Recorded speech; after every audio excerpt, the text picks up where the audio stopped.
একটি গুরুত্বপূর্ণ জিজ্ঞাসা, অমুসলিম হিন্দু মানুষ যদি আমাদের কাছে কুরবানির গোশত চাইতে আসে তাহলে আমরা তা দিতে পারি কি না। অনেকেরই অন্তরে দ্বিধা হয় যে কুরবানি একটি গুরুত্বপূর্ণ জিনিস, এই গোশত অমুসলিমকে দিই কি করে। সম্মানিত দর্শক মণ্ডলী, অমুসলিম মুসলিম বলে কথা নয়।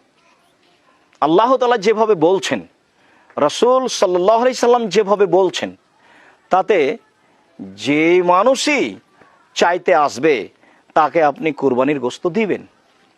আল্লাহ তাআলা বলেন, ফাকুলু মিনহা ওয়াতিমুল বাইস আল ফকির, তোমরা দুস্থ গরিবকে কুরবানির গোশত প্রদান করো। রাসূল সাল্লাল্লাহু আলাইহি সাল্লাম আলী রাদিয়াল্লাহু তাআলা আনহুকে আদেশ করলেন যে তুমি কুরবানির গোশত মিসকিনদের মাঝে, দরিদ্রদের মাঝে বন্টন করে দাও।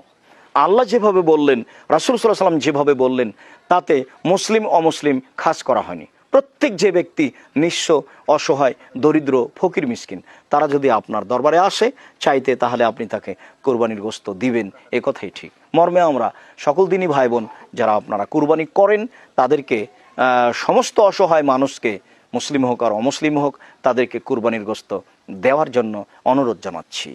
আপনি মুসলিমকে দিলে নেকি পাবেন আর অমুসলিমকে দিলে নেকি পাবেন না, এ কথা নয়।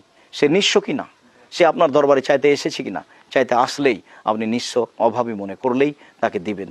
আপনি আল্লাহ যে আদেশ করেছেন সে আদেশ অনুপাতে আমল করবেন, এটা আমরা আপনাদেরকে বলতে চাচ্ছি। এবং এতে যে নেকি রয়েছে সেটাই পাবেন ইনশাআল্লাহ। আশাবাদী যে আপনারা প্রশ্নের উত্তর ভালোভাবেই